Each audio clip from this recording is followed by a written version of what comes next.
O Senhor esteja convosco. Ele está no meio de nós. Proclamação do Evangelho de Jesus Cristo segundo João. Glória a vós, Senhor.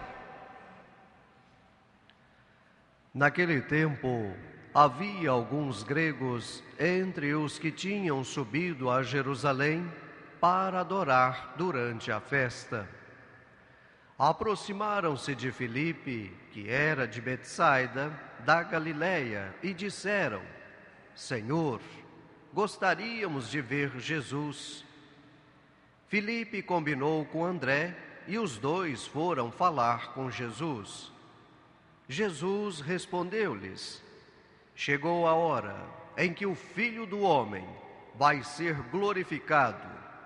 Em verdade vos digo, se o grão de trigo que cai na terra não morre, ele continua só um grão de trigo. Mas se morre, então produz muito fruto. Quem se apega à sua vida, perde-a. Mas quem faz pouca conta de sua vida neste mundo, conservá-la-á para a vida eterna. Se alguém me quer servir, siga-me, e onde eu estou, estará também o meu servo. Se alguém me serve, meu Pai o honrará. Agora sinto-me angustiado. E que direi? Pai, livra-me desta hora. Mas foi precisamente para esta hora que eu vim. Pai, glorifica o teu nome. Então veio uma voz do céu: eu o glorificarei. Eu o glorifiquei e o glorificarei de novo. A multidão que aí estava e ouviu dizia que tinha sido um trovão. Outros afirmavam: foi um anjo que falou com ele. Jesus respondeu e disse: esta voz que ouvistes não foi por causa de mim, mas por causa de vós. É agora o julgamento deste mundo. Agora o chefe deste mundo vai ser expulso, e eu, quando for elevado da terra, atrairei todos a mim. Jesus falava assim para indicar de que morte iria morrer. Palavra da salvação. Glória a vós, Senhor. Pelo Evangelho anunciado, sejam perdoados os nossos pecados. Amém. Mais uma vez, quero dar as boas-vindas a todos vocês que se encontram aqui na Basílica de Nazaré e também a você que está na sua casa, nos acompanhando através da TV Nazaré ou mesmo através da rádio web, que nós sintonizamos através do portal da Basílica. Antes de mais nada, quero me apresentar. Eu sou o Padre Francisco, sou mineiro, também barnabita. Estava trabalhando até há pouco tempo na Argentina e aí fui transferido para trabalhar aqui na Basílica de Nazaré. Cheguei na última terça-feira à noite e, com a graça de Deus e as bênçãos de Nossa Senhora de Nazaré, vamos procurar fazer um trabalho junto a vocês. Vamos trocar experiências, de um lado o mineiro e de outro a família paraense. Vamos conversar um pouco sobre a liturgia de hoje. Nós estamos celebrando neste domingo o 5º domingo da Quaresma. E esta palavra Quaresma, que significa 40º, ela tem a sua base em alguns acontecimentos das Sagradas Escrituras. Como nós lemos no primeiro domingo da Quaresma, na primeira leitura do capítulo 9 do Gênesis, onde falava de uma aliança que Deus fez com a humanidade através de Noé. E na primeira leitura do capítulo 9 do Gênesis, que nós lemos no primeiro domingo da Quaresma, falava de 40 dias e 40 noites. Depois, no livro do Êxodo, nós vemos de novo 40 anos que o povo atravessou o deserto. E depois 40 dias onde Moisés esteve no Monte Sinai para receber a lei, que era composta por 613 prescrições, 365 proibições e 248 permissões.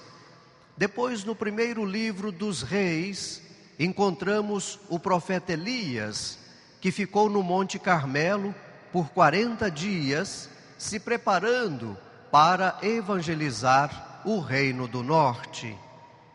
E no Evangelho de São Mateus, capítulo 4, versículo de 1 a 11, encontramos Jesus, que ficou 40 dias sendo tentado pelo poder, o ter e o prazer. Mas afinal, por que 40? Este número 40 significa a totalidade, a universalidade, aonde na Quaresma o ser humano é convidado a fazer uma renovação total de sua vida, ou seja, que ele morra definitivamente para o pecado e na Páscoa renasça para uma vida nova.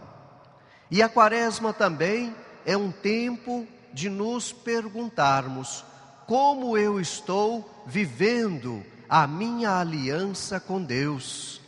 Aliança que é o tema principal da liturgia da palavra para este quinto domingo da Quaresma. E quando eu fui batizado, eu firmei uma aliança com Deus.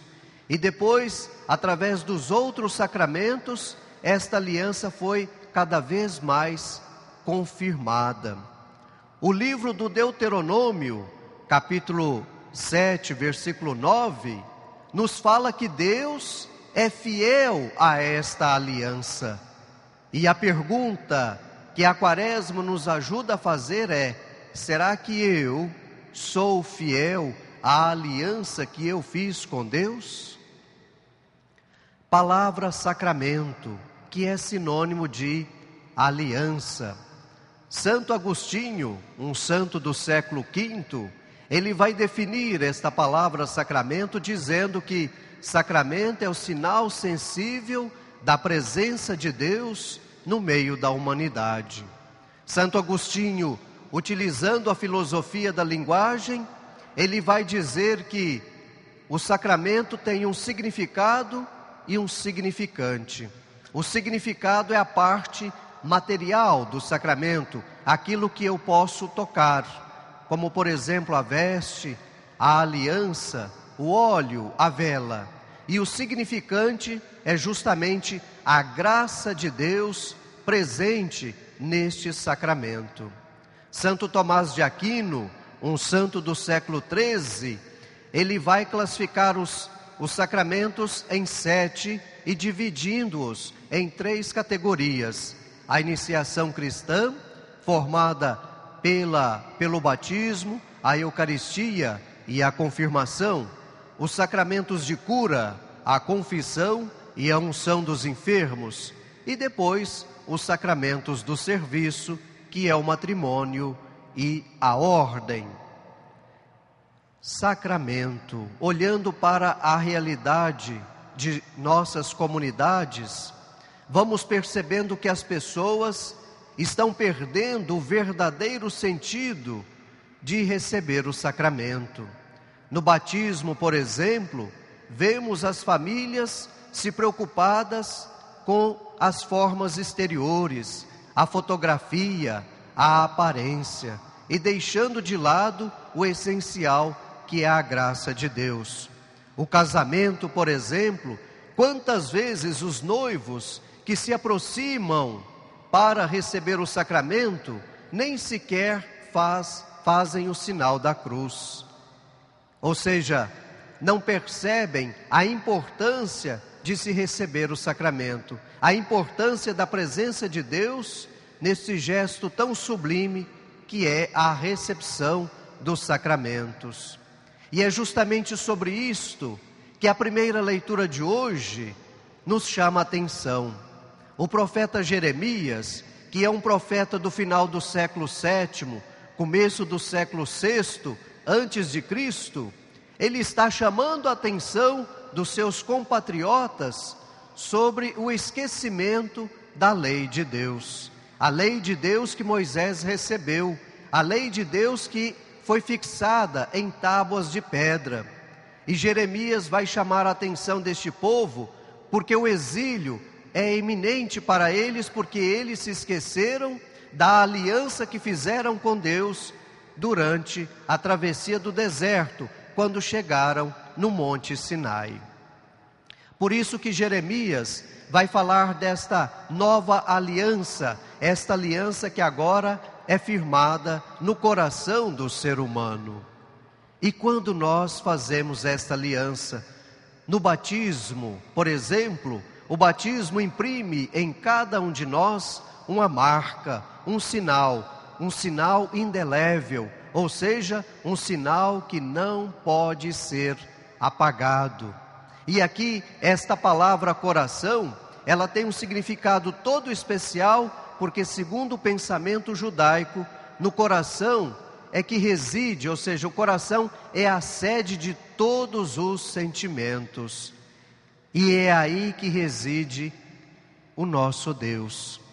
O Evangelho de São Lucas, capítulo 24, versículo 32, onde nós encontramos os companheiros de Emaús conversando, e um deles vai dizer: não ardia o nosso coração quando ele falava conosco? Portanto, quantas vezes Deus conversa com cada um de nós através de nossos corações. Por isso que usamos a palavra misericórdia tantas e tantas vezes na quaresma.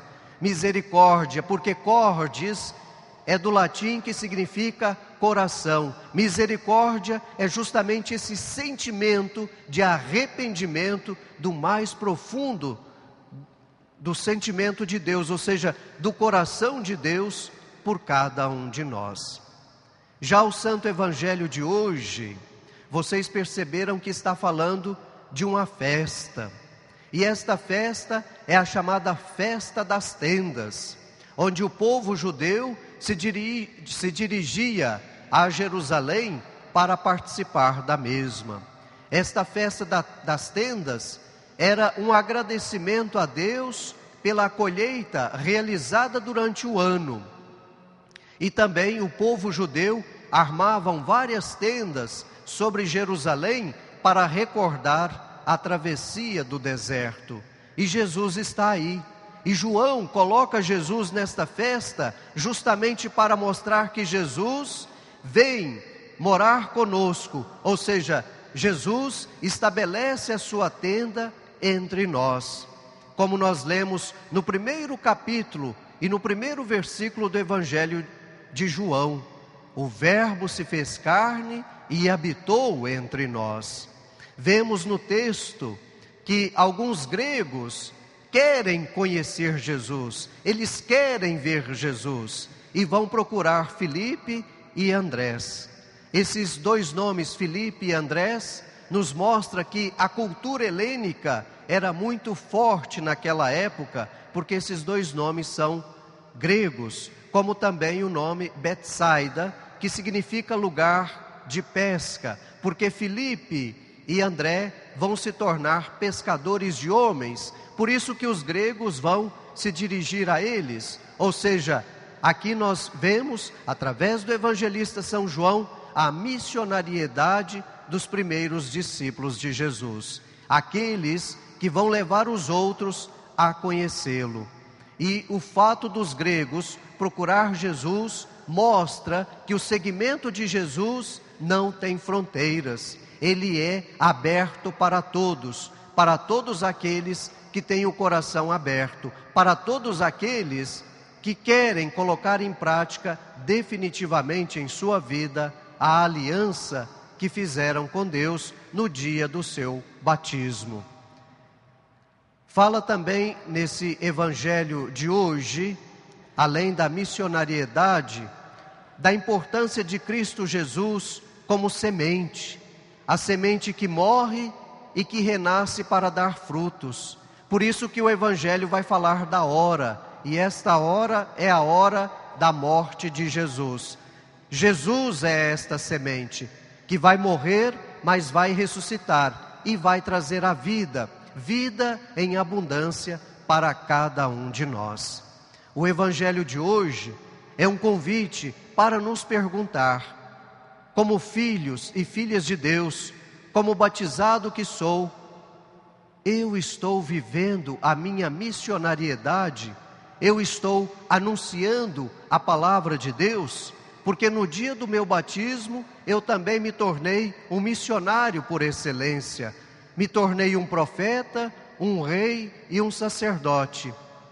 Profeta porque é a obrigação de anunciar a justiça. E segundo o evangelista São Mateus, Jesus é o mestre da justiça. E denunciar tudo aquilo que vai contra esta justiça, aquilo que oprime o ser humano. Me tornei rei no dia do meu batismo, porque uma vez batizado, fui libertado da mancha do pecado. E me tornei sacerdote, porque vou participar dos sofrimentos de Cristo Jesus. E é justamente sobre este sacerdócio de Cristo que a segunda leitura de hoje vem nos falar. A carta aos Hebreus tem este nome Hebreus porque faz várias referências a acontecimentos do Antigo Testamento. É um texto que foi escrito nos anos 80 de nossa era cristã, que teve duas finalidades a escritura desta carta: aumentar o fervor cristão e aumentar a fé e a esperança deste povo, para que eles não desanimassem. E eles mostram que Jesus é este sacerdote eterno, é o mediador entre nós e Deus. Como nós lemos no Evangelho de São João, capítulo 14, versículo 6, onde Jesus vai dizer: eu sou o caminho, a verdade e a vida, ninguém vai ao Pai a não ser por mim. Vemos aí este sacerdócio pleno de Jesus, Jesus que é a oferenda e também o ofertante, Jesus que dá a sua vida na cruz por cada um de nós. E no texto de hoje, vemos Jesus rezando para cumprir a vontade de Deus. Vemos um Jesus obediente ao compromisso com Deus, à sua lealdade com Deus. Nós também somos convidados a sermos leais a Deus. Se você está falhando, é hora de mudar, é hora de ser um novo homem, uma nova mulher. Se você ainda não se confessou, não buscou o perdão de Deus, não perca tempo. Antes da Páscoa, procure o sacerdote, faça uma boa confissão para que você possa ser redimido, perdoado e assim viver uma Páscoa mais intensa, passar do pecado para uma nova vida. Louvado seja nosso Senhor Jesus Cristo. Para que seja sempre louvado.